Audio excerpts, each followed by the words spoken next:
오프터 플랜이라는 뜻이 2년 후에 완공이 되는 이런 매물들을 사실 때 계약 진행 절차 DA라고 추천을 해드리고 싶지는 않거든요. 어떻게 생각하세요? 10%의 계약금 가지고 진행을 하나요?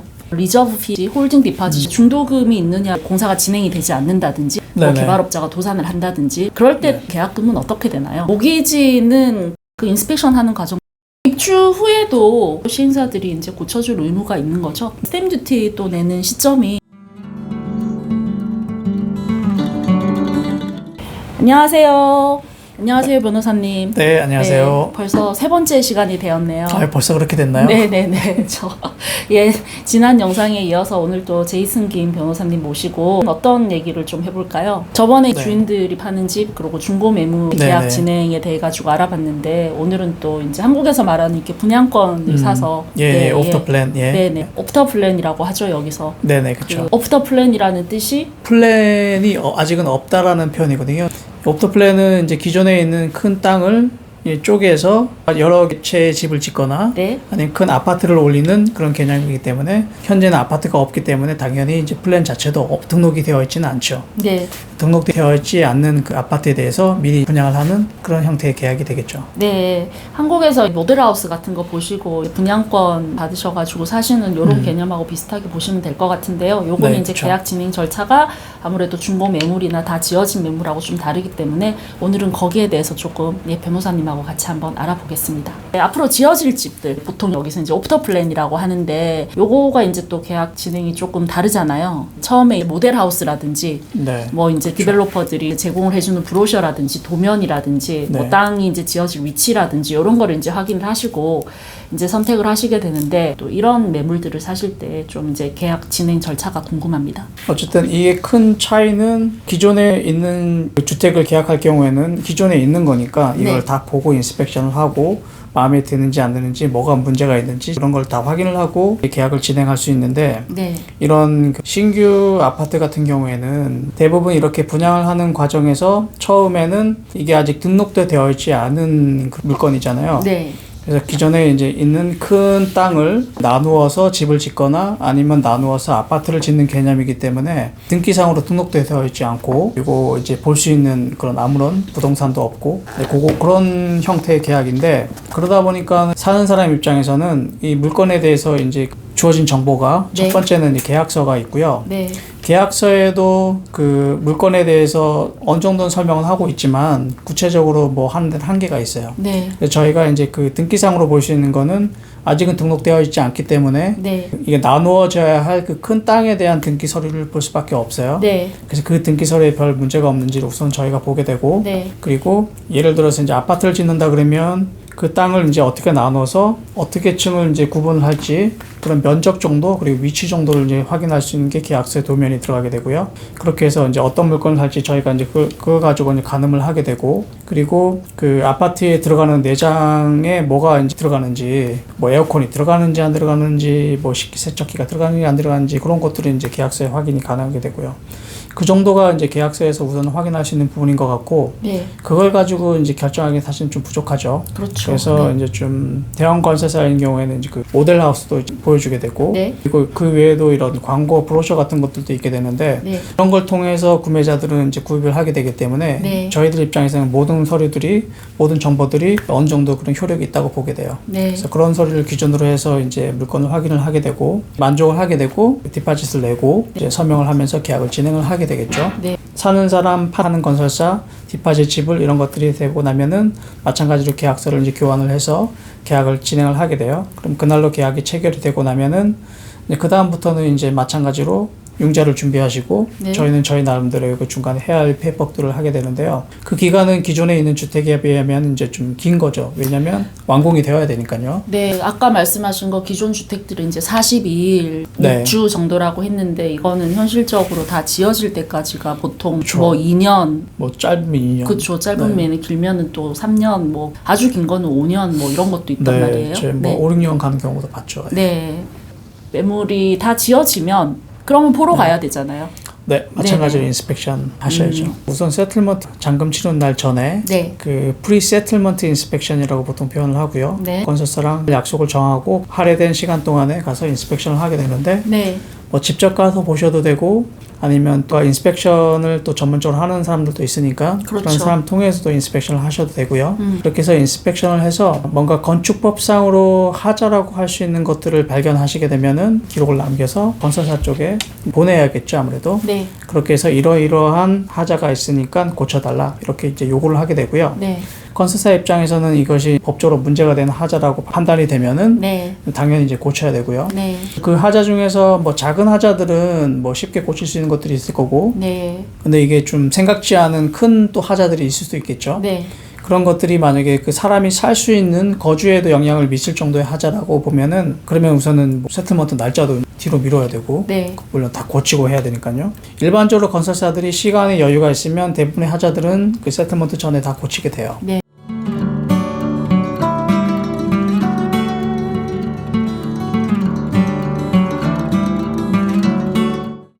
가끔 그 여기서 말하는 DA라고 하잖아요, 변호사님. 네. 그게 네. 이제 어프로블이 나지 않는 상태에서도 판매를 하는 경우가 종종 있잖아요. 뭐, 예, 그쵸, 저희는 있죠. 네. 이제 그런 거를 별로 고객분들한테 추천을 해드리고 싶지는 않거든요. 네. 네. 어떻게 생각하세요? 아무래도 건설사에 따라 그건 좀 중요한 것 같아요. 네.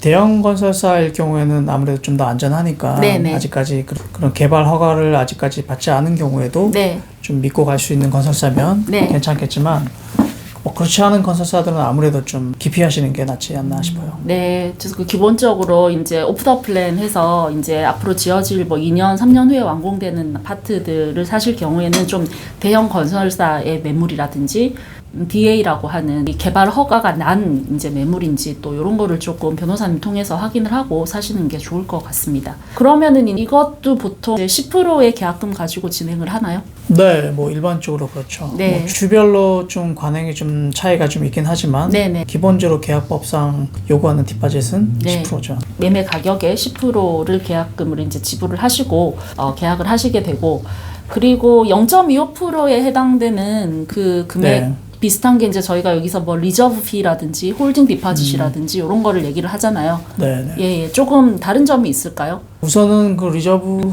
하는 경우나 뭐 홀딩 피 이런 것들은 계약이 없는 상태에서 지불되는 금액이잖아요. 네. 그래서 원칙적으로는 그 금액들은 다 이제 계약이 진행이 되지 않으면 환급이 돼야 되는 그런 네. 성격의 이제 금액이고, 네. 근데 대신에 이제 쿨링 오프가 있게 계약을 진행해서 내는 0.25%는 계약이 되었기 때문에 계약에 네. 따른 계약금의 일부기 때문에 네. 그건 어떤 경우도 환급이 안 되는 네. 뭐 그런 금액이니까 좀 다르죠. 네. 그래서 오프 더 플랜을 구매를 하실 때 보통은 이제 저희가 이제 많이 분양을 하잖아요. 그래서 이제 경쟁적으로 이 아파트들이 팔려버리기 때문에 이제 원하시는 도면이나 마음에 드시는 매물이 있으면 일단 홀딩 디파짓이라는 거를 내고 홀딩을 하시고요. 그리고 검토를 하고 나서 계약을 진행하시게 되면은 계약서가 발행이 되고 이제 10%의 계약금을 내시게 됩니다. 뭐 캔버라 같은 경우에는 5%를 내게 되고요. 그런데 만약에 일단 취소를 하게 되면은 그 홀딩 디파짓은 이제 거의 다 돌려받으시게 됩니다. 근데 요즘은 또 그 건설사도 또 변호사를 통해서 계약서를 이슈하고 뭐 이래가지고 조금 어드민 피를 요청을 하는 데도 있긴 있어요. 그렇죠? 네, 네, 네, 예, 네. 관행상 그런 경우도 가끔 있죠. 네, 가끔 있어서 만약에 그거를 요청을 하는 디벨로퍼의 매물을 이제 저희가 보여드리고 하게 되면은 리저브 피에서 뭐 300불, 500불은 이제 디벨로퍼 측에서 계약을 하지 않았을 때 어드민 피로 차지를 한다라고 저희가 먼저 이제 공지를 드리게 되는데 특별한 경우 아니고는 이제 홀딩 디파짓은 다 돌려받으실 수 있다. 그리고 기존 집들의 그 등기를 이전받는 날이 42일인 거에 비해 가지고 이거는 이제 2년이나 3년 후에 본인의 집이 되는 거잖아요. 네네. 이런 집을 사시게 되면은 한국처럼 이제 중도금이 있느냐고 많이 물어보시는데 실제로 중도금은 없죠. 네, 여기는 없습니다. 네. 10%를 내고 이제 계약을 진행을 하잖아요. 그러면 네. 그러면 이게 이제 오프 더 플랜 같은 경우에는 중고 매물하고 달리 지어질 때까지의 기간이 길잖아요.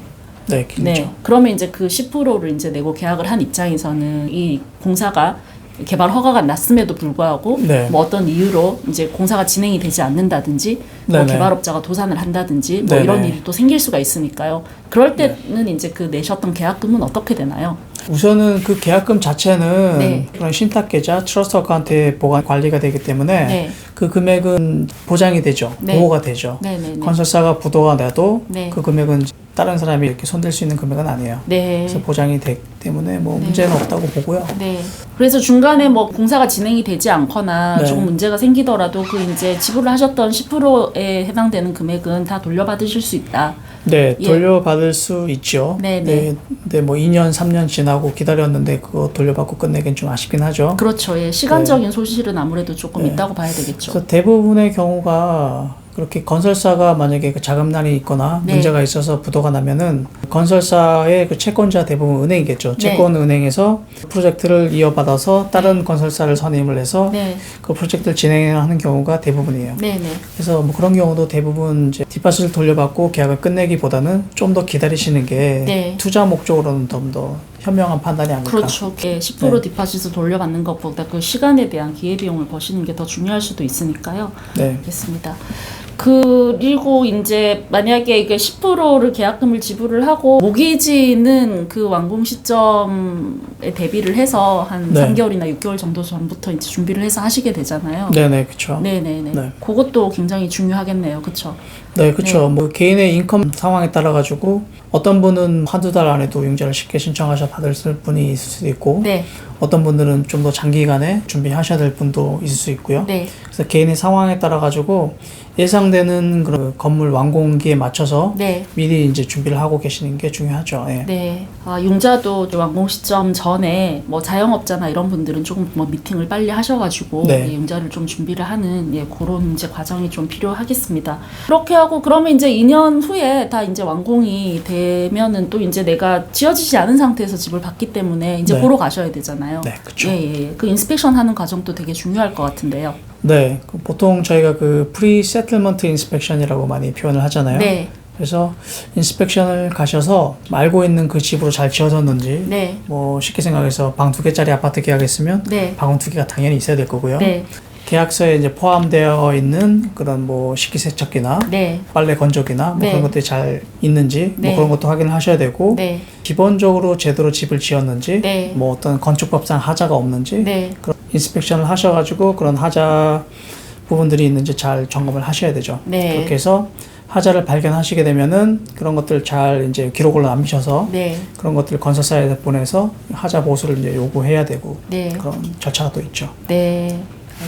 또 입주 후에도 조금 그런 조금 네. 이제 뭐 이렇게 고쳐줬으면 네, 하는 네. 부분들이 생길 수도 있잖아요. 그럴 때도 시행사들이 이제 고쳐줄 의무가 있는 거죠. 네, 그렇죠. 네. 계약서에 보면은 디펙트 피리어드라고 이렇게 정의해 놓은 기간이 있어요. 네. 보통 90일이고요. 네. 그 세틀먼트 잔금 치르고 나서도 네. 3개월 동안에 이제 또 다른 하자들을 발견하게 되면은 한 번 더 이제 노티스를 보낼 수 있는 그런 권리가 있어요. 퍼체서 네. 쪽에. 근데 계약서에는 거기까지만 명시가 되어 있어요. 네. 그래서 그 기간이 끝나면 더 이상 뭐 하자 보수 이런 부분을 언급할 수 없는 것처럼 계약서에는 작성이 되어 있지만 네. 법적으로는 그 워런티 기간이 인터널 그 법적 의무적으로 고쳐야 되는 기간이 2년이에요. 네. 네. 2년 2년 동안의 건설사는 책임이 있고요. 네. 그리고 구조에 대한 스트럭처에 대한 부분은 이제 6년 동안의 그런 의무 기간이 있거든요. 네. 근데 안에 내장 부분은 살면서 뭔가 하자를 계속 발견한 경우가 이제 종종 생겨요. 그래서 그 2년 동안에 아파트 전체에서 하자가 있는지 그거를 체크하는 기간이 있어요. 네. 보통 그 전문 업체를 통해서 점검을 하게 되고요. 점검한 그 리포트를 작성을 하게 되고 리포트를 건설사에 보내서 이게 건축법상으로 하자인지 또 다시 이제 서로 점검하는 그런 기간이 있어요. 네. 그래서 그 기간에 발견된 그 하자들은 다시 건설사에서 고치게 돼요. 네. 구매자 입장에서는 적극적으로 우리 집에 뭐가 문제가 있다 인스펙션 왔을 때 네. 그런 걸 좀 언급해 주시는 게 되게 좋은 것 같아요. 네. 알겠습니다. 그리고 취득세 스탬 듀티 또 내는 시점이 네네. 아무래도 중고 매물하고 조금 다를 것 같은데요. 네, 그렇죠. 네. 우선 옵터 플랜일 경우에는 네. 그 기존에는 최장 3개월 안에 이제 그 스탬 듀티를 그 네. 인지세를 지불해야 되는데 이게 거주 목적으로 이렇게 아파트를 구매한 경우는 네. 1년을 또 연장을 해줘요. 네. 제가 말씀드린 유사수요일 기준으로요. 네. 1년을 연장을 해서 15개월 안에 그 스탬 듀티를 지불하시면 돼요. 네. 근데 물론 그 자격 조건은 호주 시민권자나 아니면 호주 영주권자여야 해요. 네. 자, 거주용으로 이 오프 더 플랜 아파트나 이제 앞으로 지어질 매물들을 사시는 분들은 계약 시점에서 15개월 이후에 이제 이 취득세를 내시면 되고. 네, 그 안에. 네, 그 안에 내시면 되고. 그 다음에 이게 만약에 투자용으로 샀다. 그러면 계약 체결하고 나서 기존에 이제 3개월이니까 네. 3개월 안에 이제 그 지불이 돼야 되니까 네. 처음에 계약을 하신 시점에서도 요 금액도 조금 스탬프 듀티는 또 뉴사우스웨일스 같은 경우에는 집값의 한 4% 정도 되죠. 예, 뭐 대략 4% 네. 계산하면 예, 네. 얼추 맞습니다. 네, 그러니까 이제 뭐 조금 있는 금액이기 때문에 처음에 그 네. 예산을 충분히 생각을 하시고 계약을 진행을 하셔야 되겠습니다. 네네. 네.